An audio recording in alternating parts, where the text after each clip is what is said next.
Your heart's pounding before the meeting even starts. Your palms are sweating over a text you need to send. Your brain's running disaster simulations on a loop about a conversation that hasn't even happened yet. Right now, sitting in a chair, perfectly safe, your body is screaming danger like there's a predator in the room. There isn't. It's just your imagination and a nervous system that can't tell the difference between a lion and an email from your boss. Here's the problem. Your amygdala just hijacked your prefrontal cortex and dumped the same neurochemical cocktail into your bloodstream that a gazelle gets when it's about to be eaten alive. Cortisol, adrenaline, the full cascade. Except you're not running from anything. You're just afraid of being uncomfortable. Miyamoto Musashi fought over 60 death duels with real steel and real blood, and his heart rate stayed lower than yours is right now, scrolling through social media. He wasn't superhuman. He wasn't fearless. He just understood something about the biology of fear that modern psychology is only now proving with brain scans. He knew how to override the panic loop, and you're about to learn the same system. Let's get clinical for a second. When threat signals hit your amygdala, it dumps cortisol and adrenaline into your bloodstream in under 200 milliseconds. Your pupils dilate. Blood leaves your digestive system and floods your major muscle groups. Your breathing goes shallow and rapid. This is the sympathetic nervous system's emergency protocol. It's designed to help you run from a bear, not sit through a performance review. But your brain doesn't discriminate. A perceived social threat triggers the exact same cascade as a physical one. That's the first layer of the problem. Musashi called this the mind that stops. When fear hits, your consciousness fixates on the threat. It loops. It spirals. You start thinking about the problem, which creates a feedback loop that amplifies the fear response. He diagnosed this in the 1600s. No fMRI machine, just observation. The stopping mind is a tactical error. It's like a swordsman who freezes when the blade comes at his face. The hesitation gets you killed. Modern neuroscience confirms it. When you ruminate, the default mode network in your brain lights up. You're running mental simulations instead of responding to reality. Your threat detection system stays activated because you keep feeding it hypothetical dangers. Here's the ugly truth. Your entire life is designed around the illusion of control. You think if you just plan enough, optimize enough, prepare enough, you can eliminate risk. You can't. Musashi knew this because he lived in a world where one mistake meant death. No second chances, no do-overs, and yet he entered every duel calmer than you enter a meeting. Why? Because he accepted the fundamental uncertainty of existence. You're terrified because you believe safety is possible. It's not. Every decision carries risk. Every relationship can end. Every success can reverse. The moment you stop trying to eliminate uncertainty and start training to operate within it, fear loses half its power. Fear doesn't just feel bad. It makes you stupid. Cortisol impairs your hippocampus, which handles memory and spatial reasoning. Adrenaline narrows your visual focus to tunnel vision. Your brain literally cannot process complex information when it's flooded with stress hormones. This is why you blank during interviews, why you say the wrong thing in arguments, why you make terrible decisions under pressure. Your threat response system is designed for simple problems. Run or fight. It's not designed for nuance. Musashi called this seeing with confused eyes. When you're afraid, you see shadows as enemies. You interpret neutral expressions as hostility. You catastrophize minor setbacks into life-ending disasters. Your perception of reality warps. And then you make decisions based on that warped perception, which creates real problems, which validates the fear, which strengthens the panic loop. 17 years after his first kill, Musashi wrote the Go-Rin no Sho, the Book of Five Rings. The final scroll, the Void Scroll, is only 2 pages long. It's the most important 2 pages in strategic philosophy. Picture this. Musashi's facing an opponent, swords drawn. The space between them is what he calls ma-ai, the critical distance. Too close, and you can't react. Too far, and you can't strike. Most duelists try to control this distance. They calculate, they plan, they prepare. Musashi doesn't. He steps into the void, not the physical space, the mental one. He releases attachment to outcome. He stops trying to predict what his opponent will do. He stops running scenarios. He just watches, absorbs, responds. His opponent makes a move. Musashi's sword is already there. Not because he's faster, because he's not thinking. His body moves before his conscious mind registers the threat. He's trained his reflexes so deeply that cognition becomes a liability. The duel lasts 4 seconds. His opponent's dead before fear can even form. What Musashi discovered is this. The void isn't empty. It's full of potential. Every possible move exists simultaneously in that space before action collapses it into reality. When you enter with a fixed plan, you're already committed to one timeline. If reality doesn't match your expectations, you freeze. You're back in the stopping mind. But if you enter with no attachment to how it unfolds, you can respond to what actually happens instead of what you predicted would happen. This is the difference between strategy and tactics. Strategy is the plan. Tactics are what you do when the plan fails. Musashi didn't strategize during the duel. He trained tactics until they became reflexive. Western military theory caught up 400 years later. The OODA loop, observe, orient, decide, act, is just a formalization of what Musashi practiced instinctively. The faster you can cycle through that loop without getting stuck in the decision phase, the more effective you become. You're not fighting duels, but you're facing the same cognitive challenge. The job interview, the difficult conversation, the high-pressure presentation. You try to script it, control it, eliminate variables, stop. You can't control their reactions. You can't predict every question. You can't eliminate uncertainty. What you can do is train your nervous system to operate inside uncertainty without collapsing into fear. Musashi's method translates directly. Before the event, you prepare. You drill fundamentals. You visualize scenarios.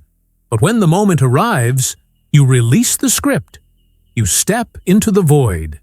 You trust your training and respond to reality as it unfolds, not as you hoped it would. This isn't faith. It's neuroscience. When you practice a skill repeatedly, your cerebellum automates it. Your basal ganglia create habit loops. The response becomes precognitive. You don't think your way through a conversation any more than Musashi thought his way through a sword strike. You train, then you trust the training. That's the void. Here's the weapon. When fear hits, your breath goes shallow. It's automatic. Rapid chest breathing signals your nervous system that you're under attack, which dumps more cortisol, which makes you breathe faster. The loop. Musashi used Tendon breathing. The Tendon is the traditional Japanese term for your core center, the lower abdomen about 2 inches below your navel. When you breathe from there instead of your chest, you activate the parasympathetic nervous system. That's the brake pedal on your fear response. The protocol is simple. Inhale for 3 seconds through your nose. Feel your belly expand, not your chest. Hold for 3 seconds. Exhale for 6 seconds through your mouth. That's it. Why it works. The extended exhale stimulates your vagus nerve, which releases acetylcholine. That chemical directly counteracts cortisol. Your heart rate drops. Your pupils relax. Your prefrontal cortex comes back online. You just hacked your biology in 9 seconds. Do this 3 times before any high-pressure situation, not because it's mystical, because it's mechanical. You're manually engaging the system that fear shut down. Musashi's core principle, Heijo Shin. Everyday mind is war mind. War mind is everyday mind. There's no difference. What does that mean? Most people live in 2 modes: normal life, where they're relaxed and unfocused, and crisis mode, where they're panicked and reactive. The gap between these states is where fear lives. Musashi trained to eliminate the gap. He approached making tea with the same mental state as entering a duel. Total presence. Calm alertness. No distinction between high stakes and low stakes. Everything mattered. Nothing triggered panic. You can build this. Stop compartmentalizing your life into important and unimportant moments. Treat every conversation like it matters. Focus on making your bed like it's surgery. Not because it actually matters that much, but because you're training your attention. When you practice presence during low-pressure situations, your nervous system learns that focused calm is the default state. Then when real pressure arrives, you're not shifting gears. You're already there. This is the hardest part. The source of most anxiety isn't the event itself. It's your attachment to how it needs to go. You need them to say yes. You need to get the promotion. You need them to like you. That need is an anchor around your neck. It gives your fear something to protect. The bigger the stakes you assign to the outcome, the more your threat response activates. Musashi entered duels with 0 attachment to living. That sounds insane until you understand the psychology. The moment he accepted death as a possible outcome, fear lost its leverage. He wasn't fighting to survive. He was fighting to execute technique perfectly. Survival was a side effect. You're not facing death, but you're facing rejection, failure, embarrassment, and you're terrified because you're attached to avoiding those outcomes. What if you weren't? What if you decided before walking into the meeting that getting rejected was acceptable? What if you committed to executing your best regardless of their response? Your fear would drop by half because you removed the thing it's trying to protect. Fear is not a character flaw. It's a conditioned response. And like any conditioned response, it can be retrained. Your nervous system learns through repetition. Every time you avoid the uncomfortable conversation, you teach your brain that fear is the correct response to that situation. The avoidance reinforces the fear. The fear justifies the avoidance. Loop, break it. Start with low-stakes exposure. Not the big presentation, the small daily discomforts. Make the phone call instead of sending the text. Speak up in the meeting instead of staying silent. Ask the question instead of pretending you understand. These micro-exposures do 2 things. First, they prove your fear response is disproportionate. The thing you were avoiding wasn't actually dangerous. Second, they build stress tolerance. Your nervous system adapts. The threshold for what triggers panic rises. Musashi didn't become fearless overnight. He trained, fought smaller opponents first, studied their patterns, built his reflexes. By the time he faced Sasaki Kojiro, the legendary swordsman, his nervous system had been conditioned through dozens of life-or-death encounters. The fear response had been replaced with trained calm. You're building the same thing, just without the actual death. These are tactical tools for situational stress, not clinical treatment for anxiety disorders. If fear is disrupting your daily function, work with a professional. But if you're dealing with normal performance anxiety and high-pressure moments, this protocol works. Your body and mind are not separate systems, they're feedback loops. When you're afraid, your shoulders hunch, your chest collapses, your head drops.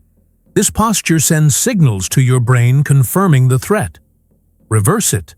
Musashi's combat posture. Spine straight, shoulders back, chin level. Not puffed up, just structurally aligned. This isn't about looking confident. It's about postural priming, signaling readiness to your nervous system. Research shows that adopting an expansive posture increases feelings of power and confidence. Your psychological state responds to physical structure. While early claims about hormonal changes haven't held up in replication studies, the subjective experience of feeling more capable is consistent and measurable. Before any high-pressure situation, do this. Stand. Feet shoulder-width apart. Roll your shoulders back 3 times. Lengthen your spine like someone's pulling a string from the crown of your head. Breathe into your core. Hold for 90 seconds. You just told your nervous system that you're prepared. Your brain will start to believe it.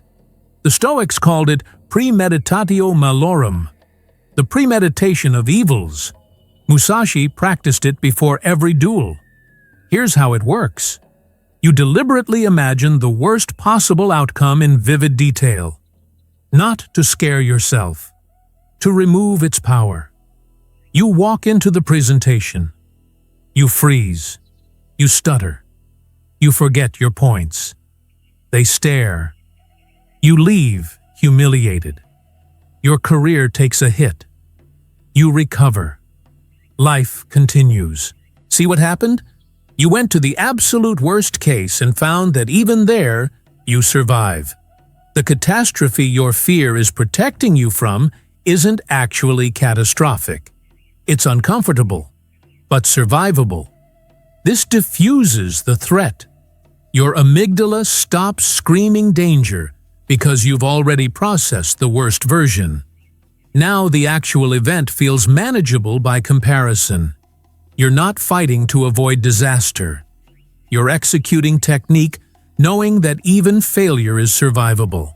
Do this 24 hours before any high-pressure situation. Write it out. Make it concrete. Then close the loop by writing how you'd recover. You just turned your fear into data. Jocko Willink commanded SEAL Team 3 in Ramadi, one of the most violent urban combat zones in modern warfare. He talks about detachment, not as a philosophy, as a survival mechanism. When you're emotionally fused to the outcome, you make reactive decisions. You miss the bigger picture. You get tunnel vision. Detachment doesn't mean you don't care. It means you're not controlled by fear of failure. Jocko's example: under fire, panicked soldiers return fire wildly. They're reacting to fear. Detached soldiers assess, aim, execute. They're responding to reality. Same principle Musashi used 400 years earlier. Different battlefield. Same neuroscience. When you step back from your emotional reaction and observe the situation tactically, your prefrontal cortex re-engages. You think clearly. You act precisely. This is the void in action. You're in the fight, but not consumed by it. Present, but not paralyzed. Here's where you decide. You can keep living in the panic loop. Keep avoiding the hard conversations. Keep letting your nervous system run the show. Keep hitting snooze on your potential because comfort feels safer than growth. Or you can step into the void. Not tomorrow. Today. Pick one thing you've been avoiding because it makes you uncomfortable. The conversation. The cold call. The ask. Do it in the next 4 hours. Not because you feel ready. Because readiness is a myth. You train through action, not preparation. Musashi didn't wait until fear disappeared before entering duels. He entered duels until fear became irrelevant. That's the path. If you want the full tactical breakdown, the neuroscience protocols, the historical battles that prove these principles, subscribe to Katana Mindset. This is not a self-help channel. This is a training ground. We're rebuilding the warrior mentality that modern comfort destroyed. Every video is a weapon. Every concept is a tool. You're either building discipline or you're building weakness. There's no neutral. The dojo is open. Step in or step aside. Master yourself, or the world will master you.